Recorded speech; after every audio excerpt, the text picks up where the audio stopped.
I'm Natasha Shine-Zirkle. I am the vertical group manager for the business verticals. I'm also responsible for everything relating to e-commerce here. So happy that you could join us to talk about how to create, launch, and promote your e-commerce business. We have lots of different people joining us from all over the world, as you can see.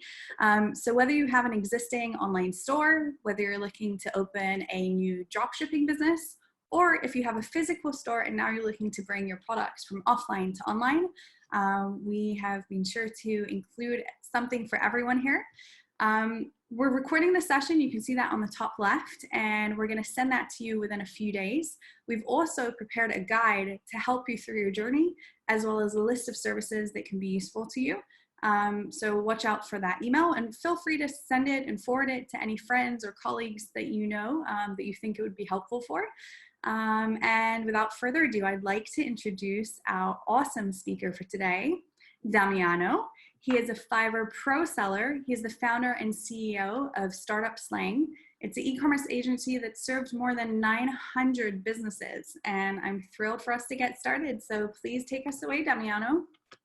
Awesome. Well, thank you so much for coming, everyone. I really appreciate your time today. Hopefully, I'll be able to tell you a little bit about e-commerce and share some value and some knowledge about this. Like Natasha said, first of all, thank you, Natasha, for introducing me.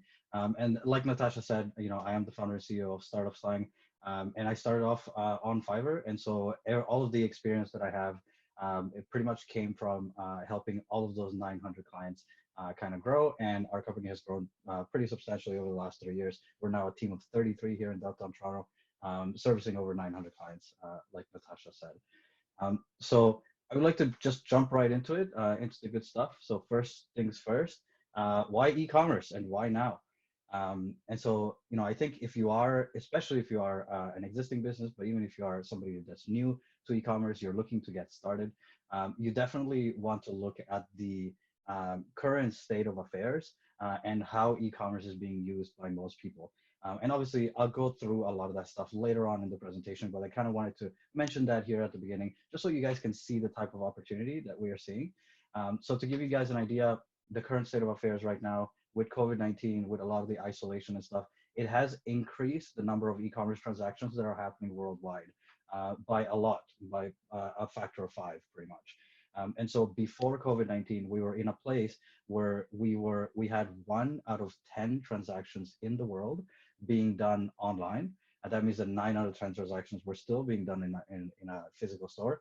And then today, although we don't have the correct numbers yet because the year is not done, what we are seeing just from the volume of clients that we're getting is that there is about 5 out of 10 transactions that are done online at the moment. Companies like Shopify, which is an e-commerce platform, regularly put out information about their volumes of transactions that are going through their platform. And since COVID-19 has started, what we are seeing is that there are Black Friday and Cyber Monday deals pretty much every single day. And so for those of you that don't know, Black Friday and Cyber Monday tend to be the 2 days that are pretty much the busiest days of the year. And so e-commerce merchants tend to prepare the entire year to get to the last quarter and be able to have these sales for Cyber Monday and Black Friday. Now we're seeing those types of volumes and transactions pretty much every single day. It's a huge increase, and that's why the opportunity with e-commerce is extremely lucrative at the moment, and it can be something that a lot of you can actually take advantage of. And whether it was because of COVID-19 or not, e-commerce was already on the rise. And so this is a chart. And so you can see here that it's a chart that shows the e-commerce sales done in the US, as well as the in-store sales. As you can see here, every single year, there have been an increasing amount of sales that have been done online, whether that's through Amazon or Shopify or any other means. And we only have the numbers up until 2019 because obviously the 2020 is not done yet. But we are expecting a significant that little orange line that you see there on the screen for 2020. It's going to be significantly larger, and so getting in early in e-commerce and selling stuff online is definitely the right thing to do at this time. And it can actually help a lot of businesses out there, especially if you have a brick and mortar store and you were forced to close down your store. Definitely look at what you can do to sell your products online. And obviously, if you were looking to open a brick and mortar store or a business like that, you probably want to go the online route first, just because in most places right now are under quarantine, and kind of have to deal with the current situation of things. And so jumping right into it, what should you take into consideration when you start an e-commerce business? And from helping a lot of clients over the last 3 years, one of the things that we've noticed is that one of the most common mistakes that people make is that they jump steps. And so here I've kind of brought it down to 3 simple steps that anyone that wants to start an e-commerce business should go through in order to ensure that their e-commerce business is going to convert and that they're going to get the return on investment that they're looking for. So the 3 pillars of e-commerce to get started with e-commerce are: number 1, your product. You clearly want to put a lot of time and effort into sourcing the right product. We'll get right into that right after the slide. Number 2 is your content. You want to make sure that your content is on point and that it really relates to your clients and to your ideal customer. And number 3 is your conversion. And today in the presentation, I'm going to show you a whole bunch of tricks that you can do and that you can take advantage of in order to make sure that the conversions on your store are as high as possible. But first, we have to start with product. And so whenever you're thinking of sourcing a product or starting to sell something online, you kind of have to think about the current state of things, right? Sourcing a product, it could be done in a number of different ways, right? There are people who use this fulfillment method called dropshipping, for example. I'm just going to go to the slide and come back. And dropshipping is basically a method that allows you to not hold inventory yourself, but have inventory being sent directly to your client from your supplier. Now, that might sound like it's a good idea. However, at the moment, a lot of those products are being supplied out of China. And because of the current state of affairs, there seem to be very long wait times for a lot of those suppliers. And so one of the things that I can advise to anybody that's looking to start an e-commerce business today is that they should try to have a really close relationship with their supplier.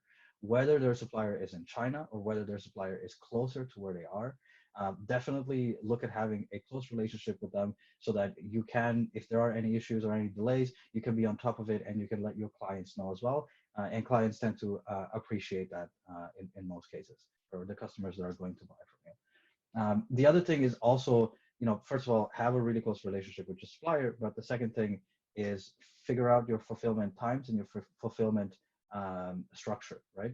And so fulfillment is the act of actually sending out a product and having the client receive it. And so obviously with dropshipping, that's a fulfillment method. Like I said before, the supplier sends the product directly to the customer. But with something like, like this wallet, for example, the product is small enough so that you can actually hold inventory yourself. And so that might be a good way to kind of get around a lot of the issues that come with dropshipping and long wait times, for example. And so if you hold the inventory yourself and you ship it out yourself from your house or from a warehouse, that usually gives you more control over the fulfillment system. And the other thing is also keep in mind that do-it-yourself is on the rise right now. And so if you're not sure what kind of product you want to sell, and you're not sure, what supplier you want to go to, one of the things that you might want to take into consideration is making products yourself. We have seen a ton of customers doing extremely well nowadays with homemade face masks, soaps, food items, anything that they can pretty much repackage and do and make on their own and send out to their customers who order from them from their online store. Now, just going back to this slide here for the dropshipping model. Obviously, the dropshipping model, it is a model that it can be lucrative for some people, and it's really good to learn e-commerce because you're not tied into having to hold all that product, and you're kind of selling like one product at a time, and your supplier is taking care of the rest, and they're holding a lot of that. And so, in order to learn e-commerce, dropshipping tends to be one of the main ways to do it. However, one of the things that we've realized is that because dropshipping, especially from websites like AliExpress, where anybody has access to that product. Because there is that barrier of entry is not there, there tends to be a lot more saturation in the market a lot faster. And so let's say that you find a product that's amazing on AliExpress.com, and you want to sell it, you build an online store, you get some ads out there, people start buying it. What usually is going to happen is that other people are going to notice that the product is doing really well, and they're going to want to take part of them in that endeavor. And so what tends to happen in that case is that a lot of people flood the market with the same product, and things tend to get saturated over time. And that's because there is no barrier of entry to selling that product. So ideally, if you do want to start drop shipping, it would be a good idea to look for suppliers that are less well known and that are closer to you, as well as third-party logistics warehouses. And so if you work with a third-party logistics warehouse, for example, what they're going to do is that they will basically hold a number of inventory for you at their warehouse, and they will send it out for you, and you pay kind of a fee to hold the inventory there, and you can work with your supplier to get the inventory to the warehouse. And that would create a little bit of a barrier of entry, because when you order things in bulk, you get a cheaper price, and so you're able to offer the product at a cheaper rate. But also, if you need anything done, any customizations made to the product, I know I tend to order backpacks quite a bit. Usually suppliers are happy to make those customizations, such as adding your logo to the product or any sort of extra features that you want, as long as you order a large enough amount. So they tend to have minimum order quantities, and through those minimum order quantities, you can actually get a lot of customizations, and those customizations end up being a barrier of entry that a lot of people don't have access to, or right away, right? And so all of these things can kind of put you ahead of the game. If you are looking to get into e-commerce just to learn e-commerce, definitely dropshipping, especially from AliExpress, it is the right way to go, because it's not going to cost you a lot of money.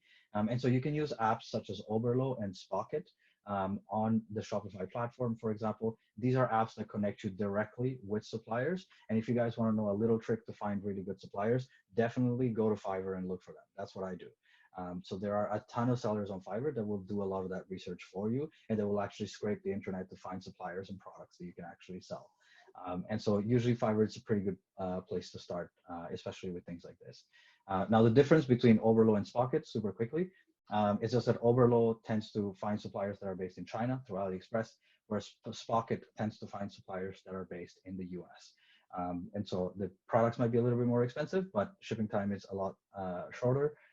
And you can have that close relationship with the supplier that you're looking for.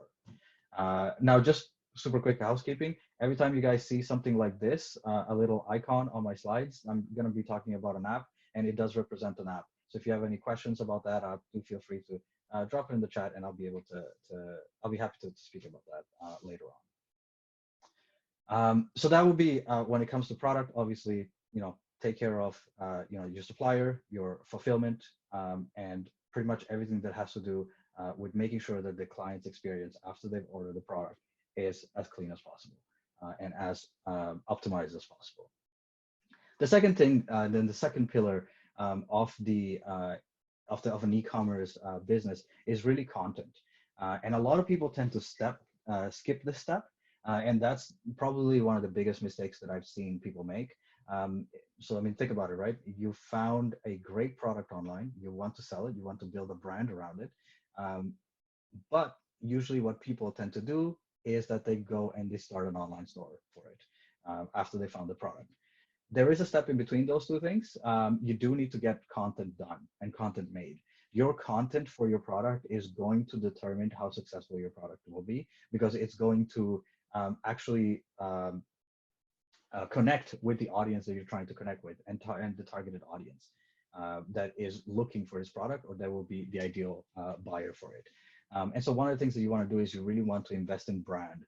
You're not just selling a product for the sake of selling a product. In most cases, you do want to build a brand around it. You do want to build a vision and a message, because that's ultimately what buyers are going to be looking for. The dropshipping model has now been around for, I don't know, probably like 10 years. Or maybe even longer than that in its own form. But buyers nowadays, our data shows that people are used to seeing dropshipping stores, and dropshipping stores tend to be stores that don't have that much custom content, and people can usually tell when it's a dropshipping store. And so we've actually seen that dropshipping stores that don't take the content into account, they either don't succeed or they just don't have as high conversions as they could have. And to give you guys an idea, we've helped over 900 clients in the last 3 years. More than half of those needed new content made. And that was like the mistake. So if ever you do have an e-commerce business that you've started and you're not getting sales and you don't understand why you're not getting sales, 80% of the time it's probably going to be because of your content. And so one of the things that you want to make sure is that the images on your store are as clean as possible and that they are as consistent as possible. And so, another thing that you can go to Fiverr for, I do this all the time. There's a ton of Fiverr sellers that will actually help you out with your images. And so you can send them a sample of the product and they will take several images. As you can see here on the slide, we have a few examples of that. We have some lifestyle images, this girl kind of wearing this Chanel sweater. We have some sneakers here and some bags. These are the types of images that work really well and that connect with your audience. And you do want to invest on making sure that those images are optimized and as clean as possible. If you don't have the opportunity to or the time to be able to do something like that, one of the things that I've done, which is a little bit of a hack, is I've actually taken the photos myself. So most cell phones nowadays have great cameras. And so you can actually take a lot of those photos, especially the lifestyle photos yourself. And then you can go to platforms such as Fiverr in order to make those photos retail ready. So you can actually hire graphic designers and e-commerce specialists who can help you with that process. And even if you don't go that route, there are other ways to do that as well. So here's another app that you can install within the Shopify ecosystem, but it's called Pixie. And Pixie is actually available on every e-commerce store. So not just Shopify, but also the other platforms, which we'll get right into. And basically this is what Pixie does, right? It takes your image and then it optimizes it for you. So they'll remove the background if that's what you want, they'll lighten it up, and they'll make sure that everything is as clear as possible. Images tend to be one of the really big important parts of content. And so you want to make sure that your images, as well as your videos, are really on point. And next, we really want to talk about conversion. So now you found a product, you've got great content going. Now you have to create a conversion funnel.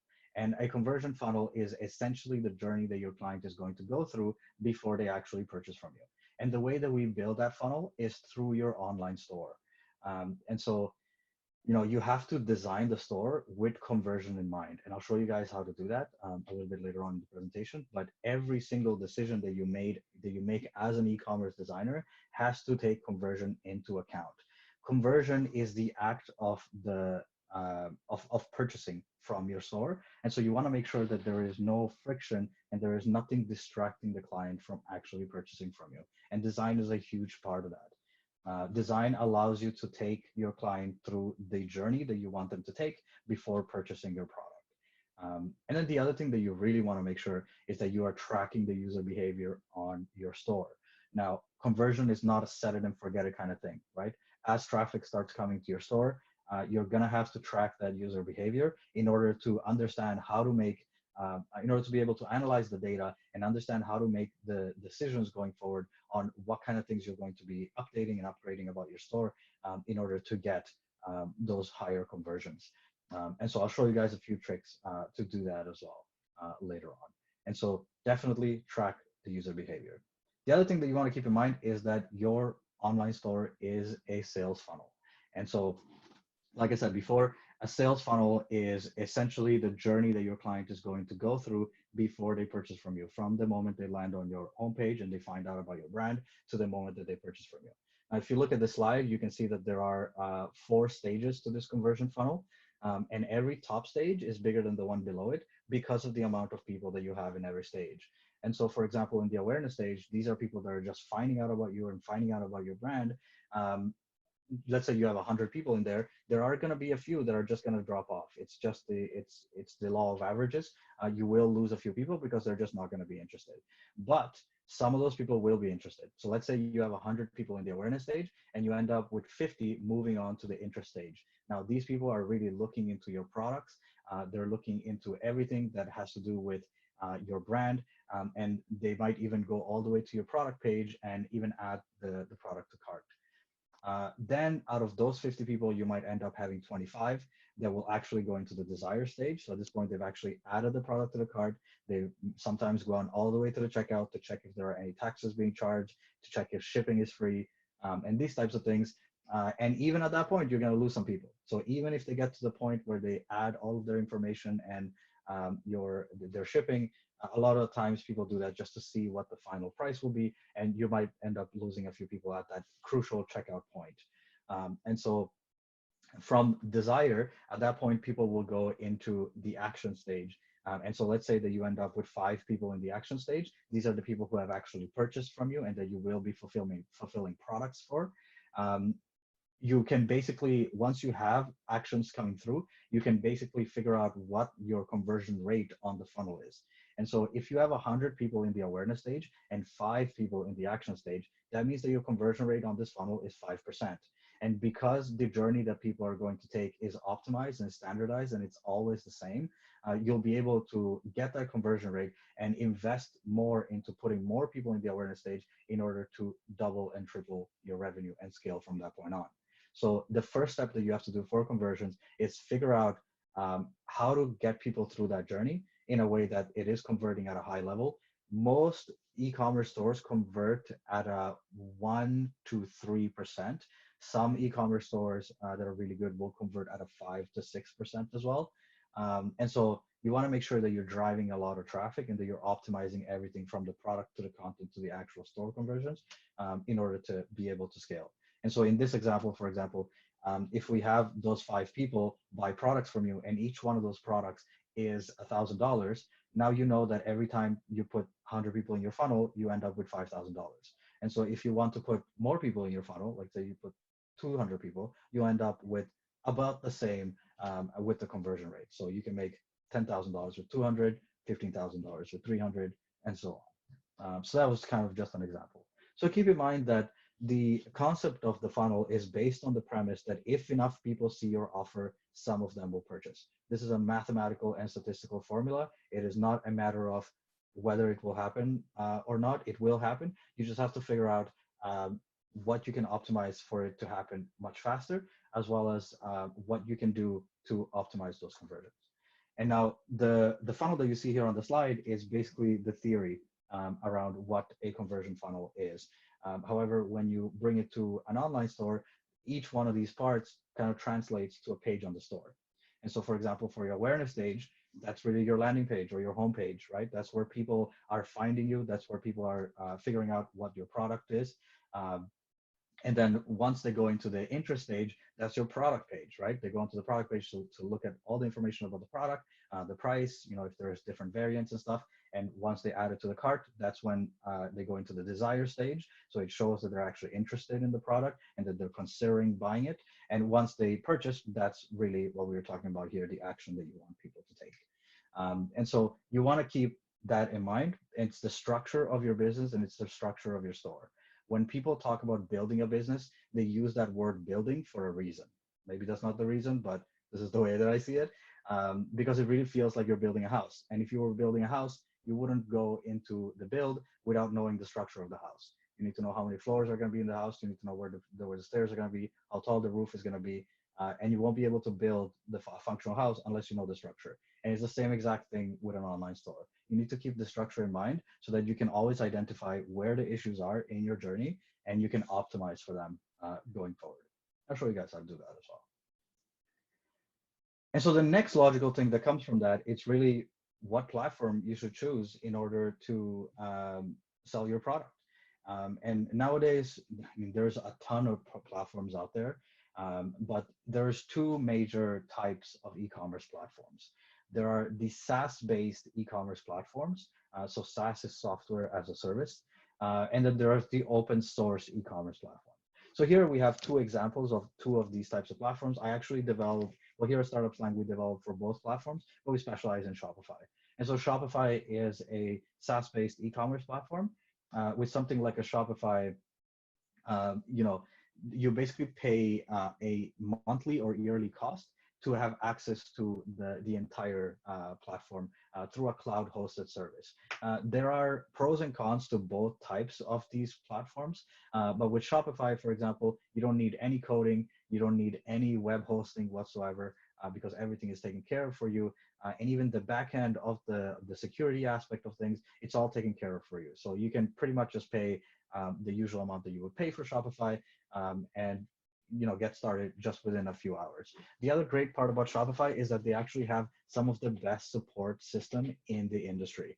So Shopify has something like 5,000 support people. They're there pretty much 24/7 to help their over 1 million merchants now. And so those are some of the great things about Shopify and SaaS-based platforms. A few other SaaS-based platforms out there could be like BigCommerce, for example, very similar. But Shopify tends to be the one that's the most popular at the moment. Also because the entire dropshipping culture kind of came out of using Shopify for that kind of stuff.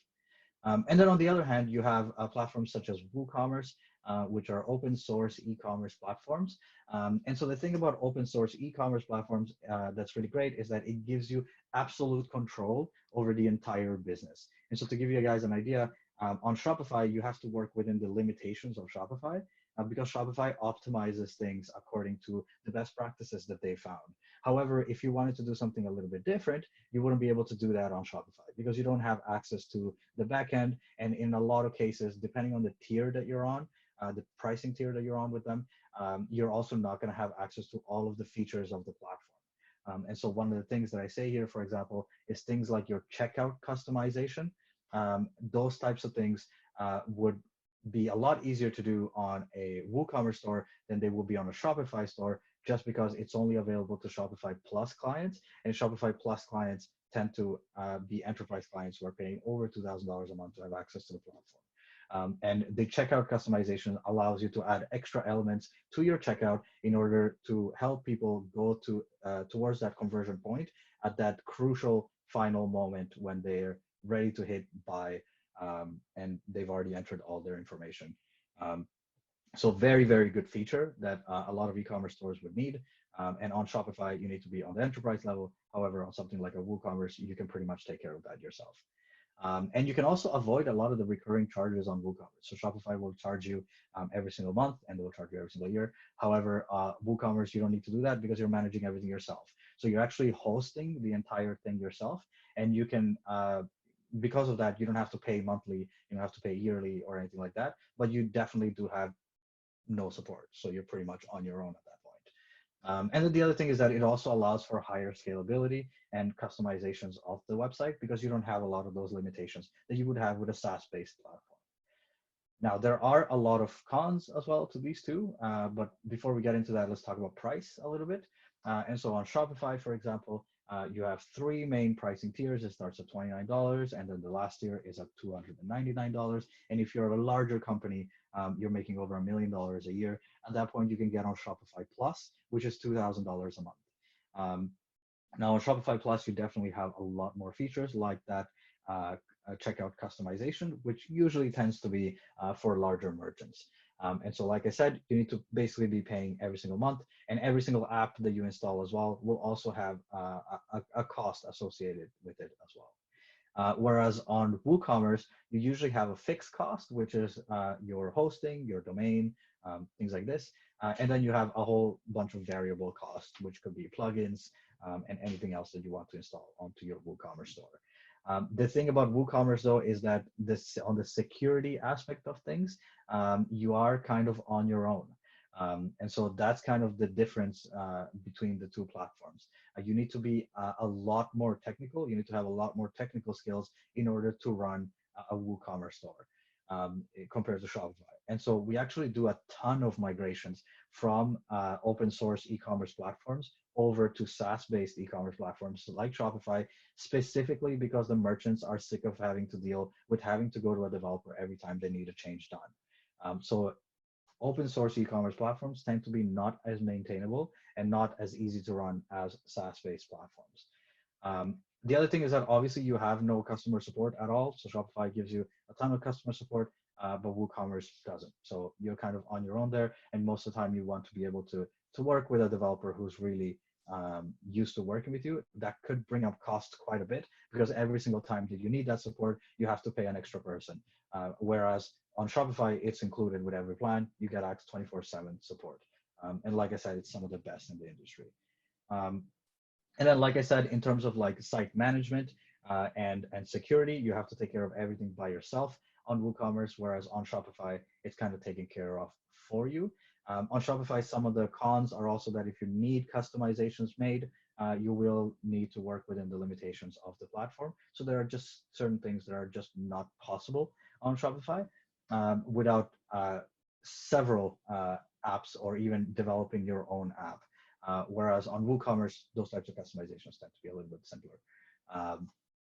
So this is one of the things that I kind of want to show you as an example of those customizations. So if you look at the Shopify standard checkout, which I'm sure a lot of you have seen, if you have bought from a Shopify store before, this is what the standard checkout looks like. Very standard, right? Like there's nothing that's so crazy about it. However, if you get on Shopify Plus, and if you want to have extra features added to this checkout, you can make it look like this, which is essentially the enhanced checkout on Shopify. So you can see the difference between this and between this.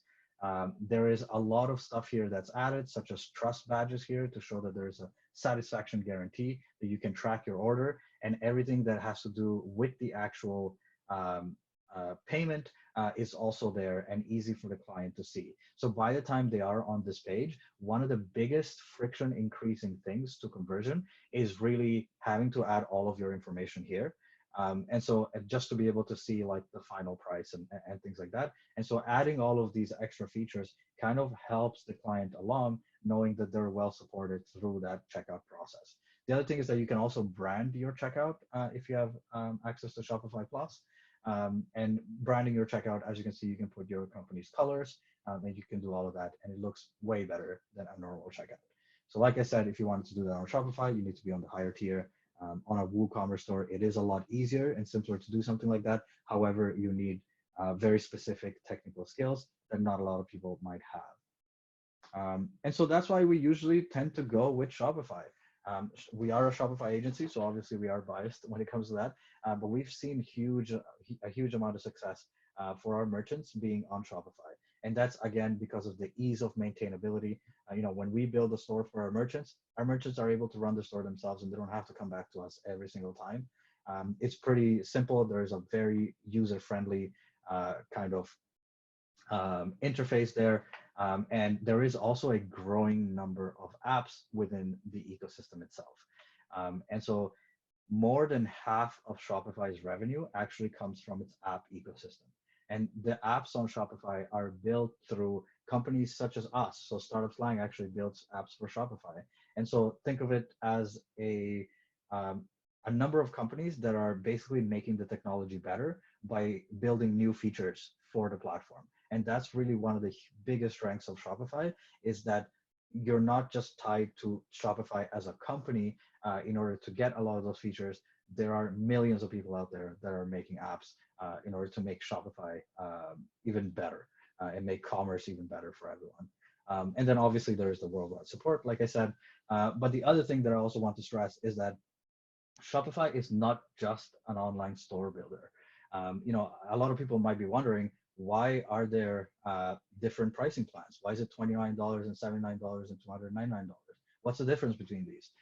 If you Google it, you can actually find that you get different features with each pricing plan. And so with the higher pricing plan, especially the $79 one and $299 one, you can have access to features such as Shopify POS, which will allow you to sell in store. And everything gets connected to your online store. Now, to give you guys an idea, before we were working with Shopify, if we wanted to do things like connect the in-store system to an online system, that will probably be like a 6 to 7 month worth of development work, building an app that would allow us to make that connection. So Shopify has made it easy for merchants to do that with just the click of a button. So merchants I know merchants that have spent hundreds of thousands of dollars trying to make that connection, and Shopify just came into the market and completely overhauled that entire process. The other thing that's really complex is gift cards. So if you want to offer gift cards in your retail store as well as on your online store, it's incredibly difficult to link the two. And so Shopify has made it simple to be able to do that. And so keep in mind that Shopify is not just an online store builder, but it's an actual operating system for commerce. So they want to be pretty much everywhere where you're going to be selling online. That's the reason why you can manage everything that you need through your Shopify store, all of your inventory. And if you're selling on Amazon or eBay or Etsy or other marketplaces, you can also connect those marketplaces to the Shopify platform. And if you decide to sell in store or at pop-up shops or at farmers markets or anything like that, trade shows, Shopify POS is there to kind of support you in those moments when you can go out and sell your product to a larger audience. And so I want to give you guys an example of a migration that we made from a WooCommerce store over to a Shopify store.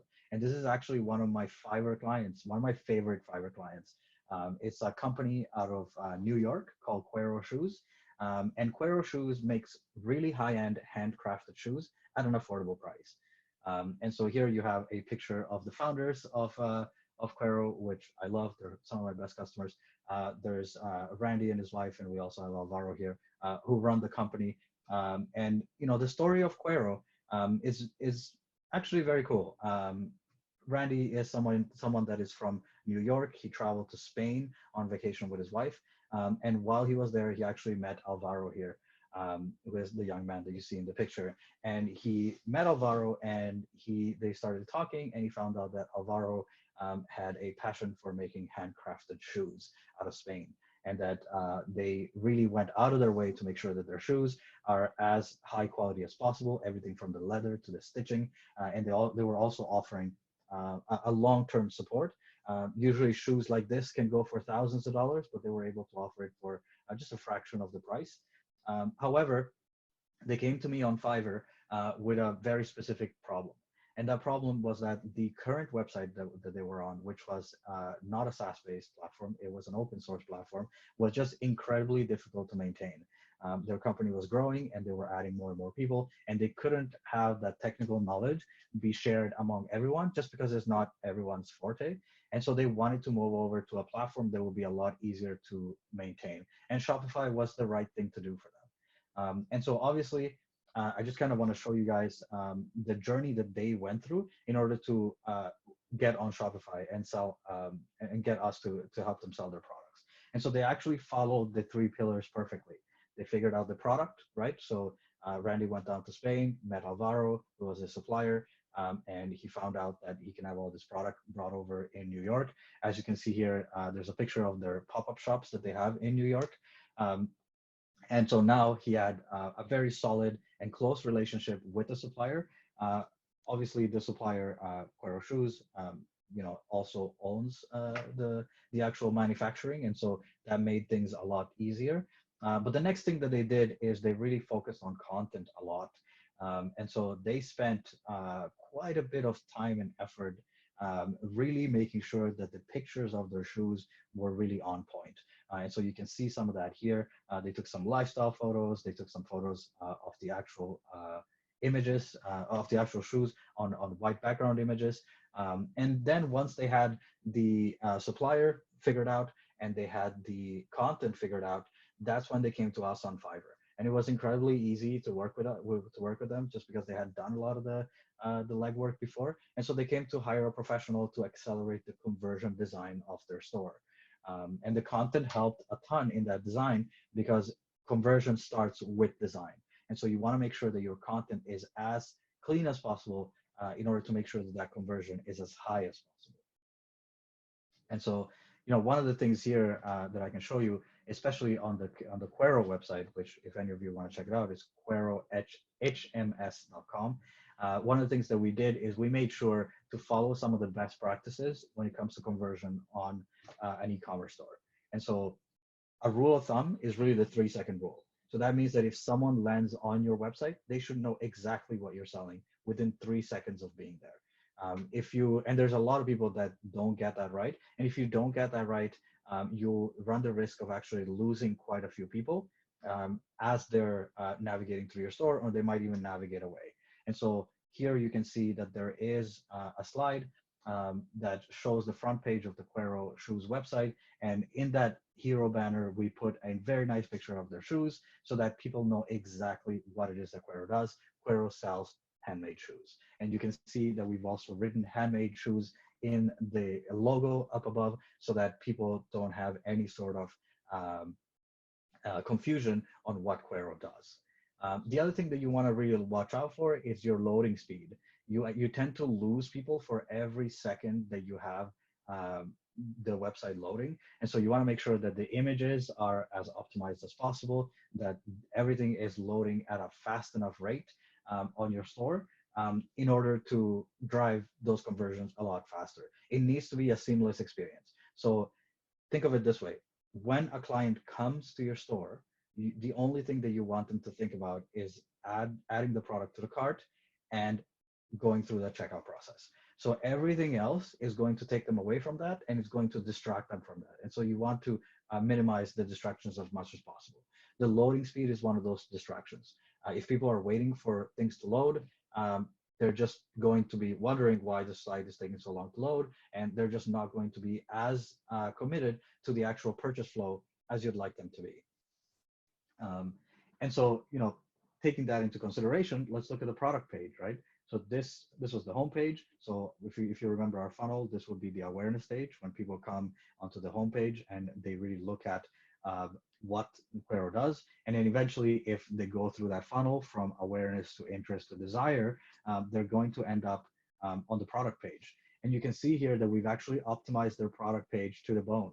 And so one of the things that we did is we made sure that everything was as accessible as possible. So the images are really big. People can see the quality of the shoes. And then there is a step-by-step guide on how to actually order it, but without telling you how it works.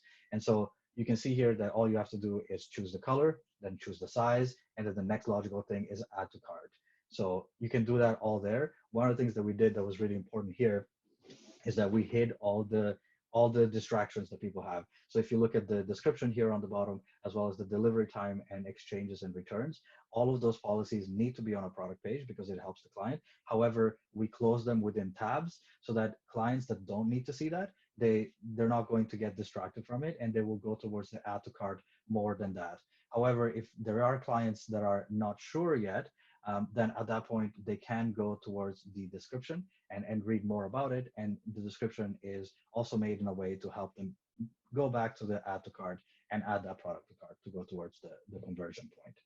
And so you want to make sure that there are no distractions whatsoever on the Cuero website or on any website that you're on. And then the other thing that you want to keep in mind is that there is a tech stack of Shopify apps that you can use in order to increase your conversion. And so these are some of the apps that I like the best and that I found are some of the highest converting apps within the Shopify ecosystem.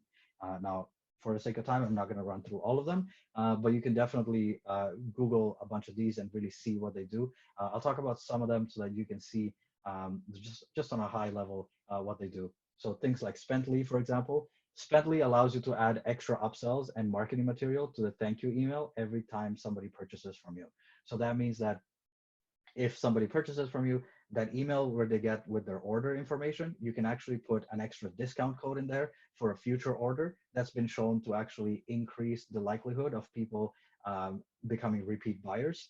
And the other thing is you can also put extra upsells. So, hey, you bought these shoes, that's great. Have a look at these pants as well.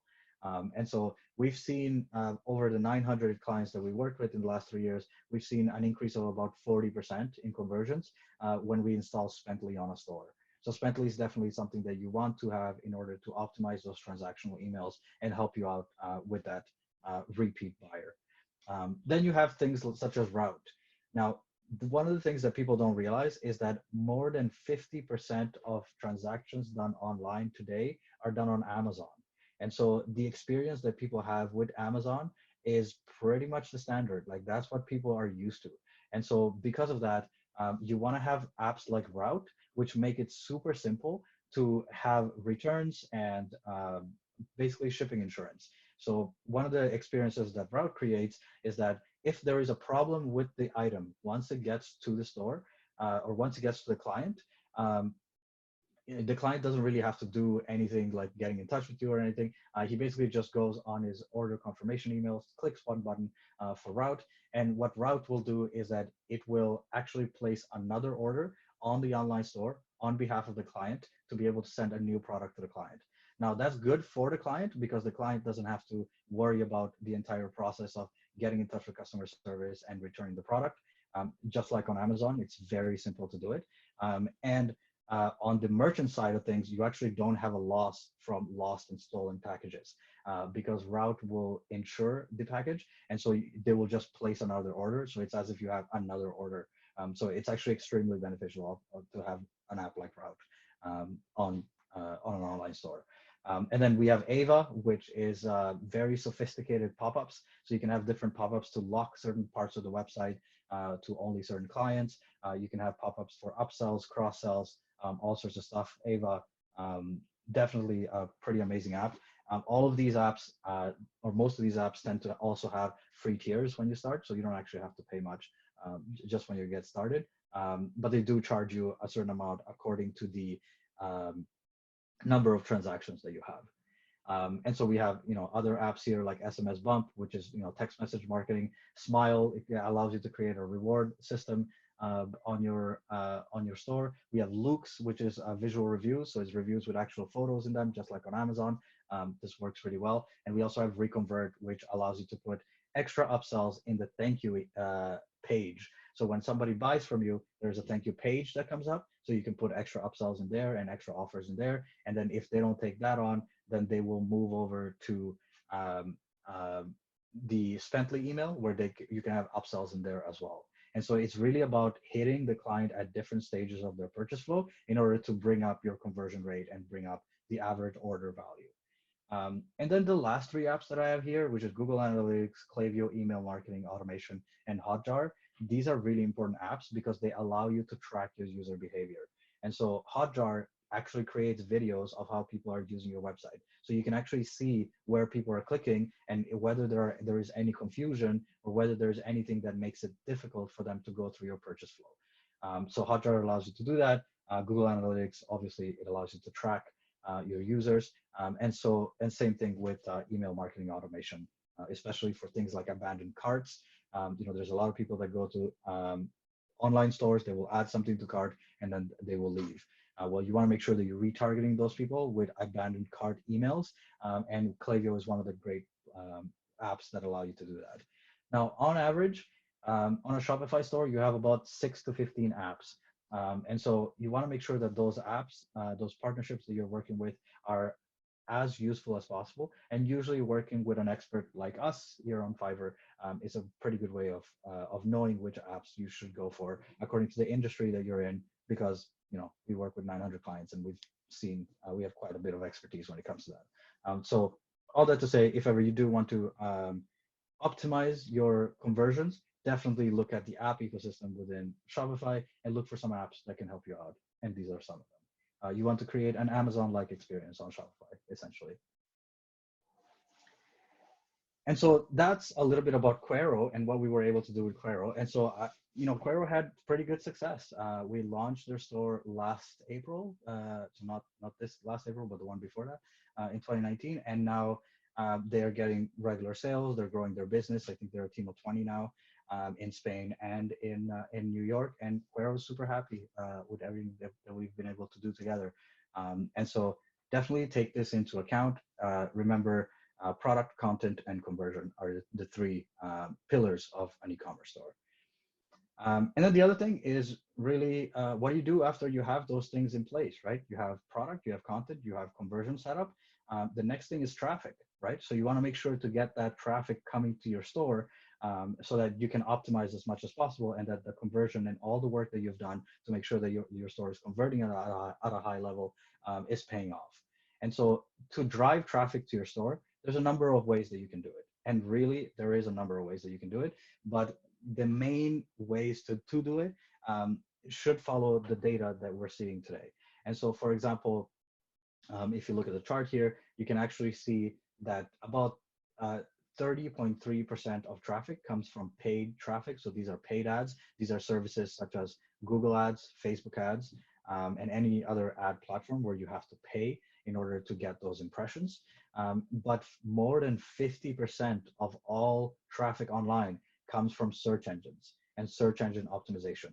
Now, the difference between the type of client that you're going to target with those two techniques is just the level of interest that they have.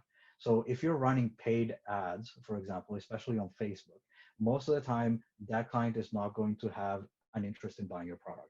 You kind of like, they might fit the profile of the perfect person that will buy your product, but you kind of have to coach them into buying it through the ad and then through the actual website. And they're not necessarily looking for that at the moment. Whereas on a search engine or organic search, every single one of your clients is looking for that, right? So if you're selling bicycles, for example, on your online store, and you invest in SEO and or search engine optimization and everything that has to do with search, with organic search, at that point, you will be able to get quite a bit of traffic that is already looking for bikes. And so that traffic is warmer, and because it's a warmer traffic, you can actually convert them at a much higher level. On average, it takes between 3 to 4 times the amount of money to convert a cold lead than it does to convert a warm lead. And so that's money and time as well.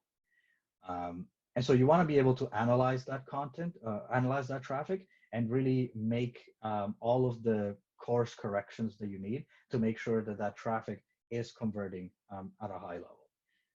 And so there are a ton of services that you can use in order to drive that traffic. So as you can see here, I've kind of listed a few.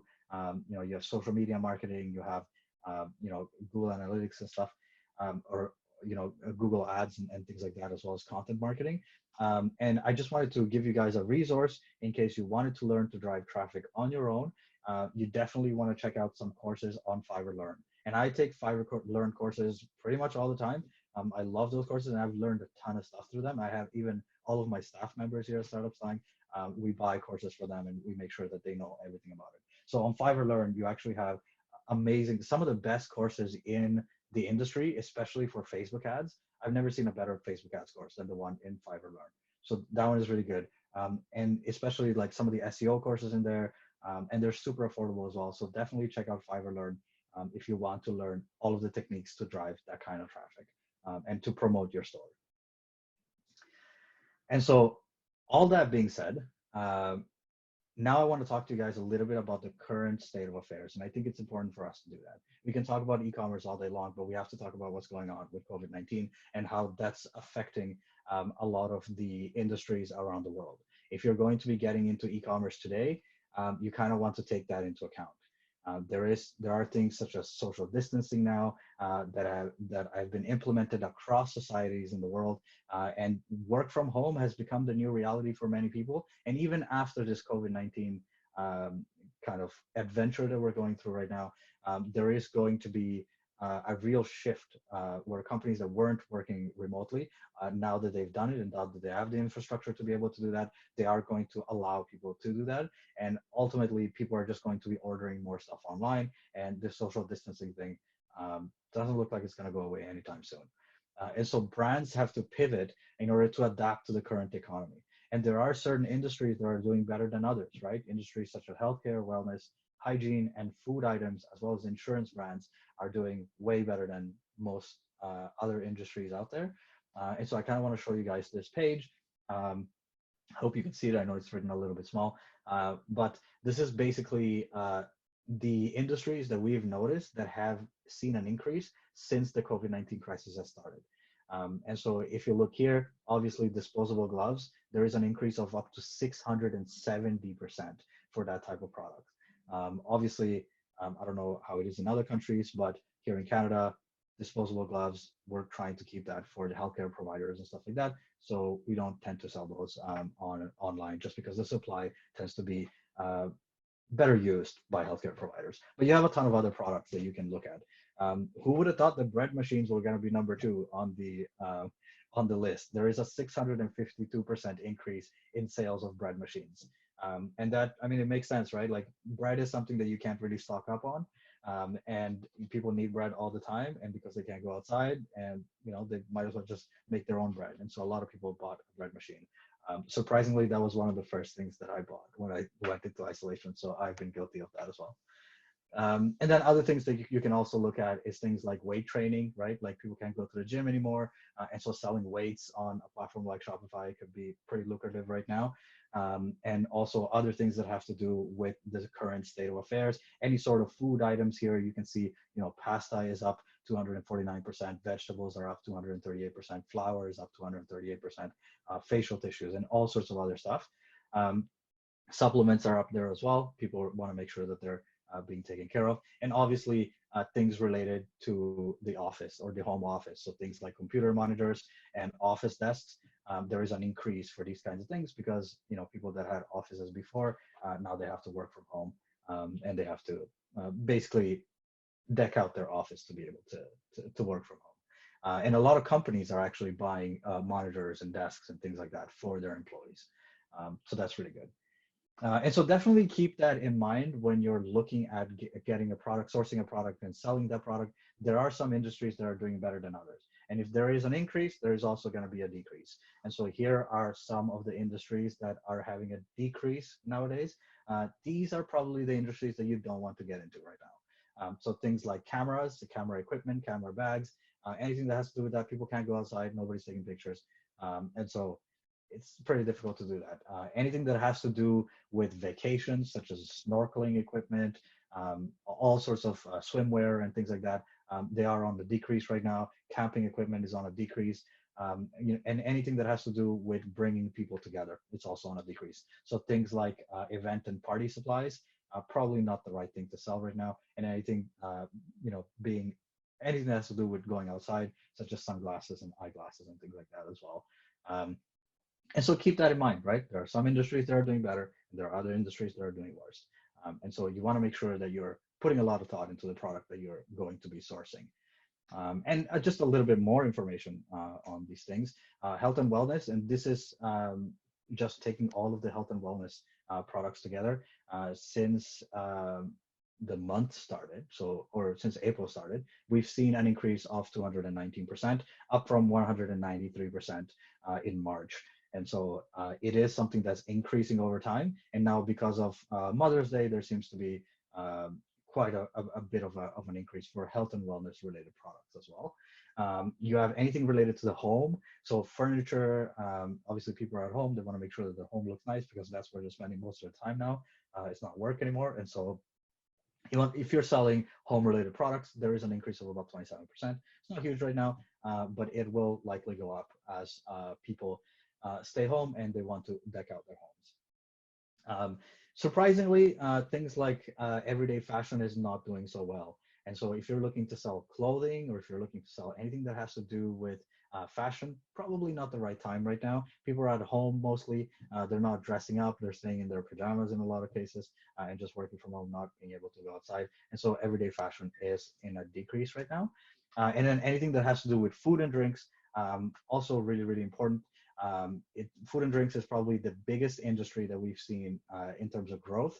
We have some of our clients that have been able to quadruple their revenue just within the last 2 or 3 months. So definitely worth it to make that investment if you are looking to sell a food product online and it's something that you can sell. And so the last thing I'd like to leave you guys with, if there's anything at all that you will retain from this presentation, is the 3 pillars of e-commerce. If you're looking to start an e-commerce store, remember you have to start with product, then you have to get the content done, and then you have to work on conversion, and traffic comes after that. And obviously keep in mind that here at Fiverr, all of the sellers on the platform will be more than happy to help you with your journey.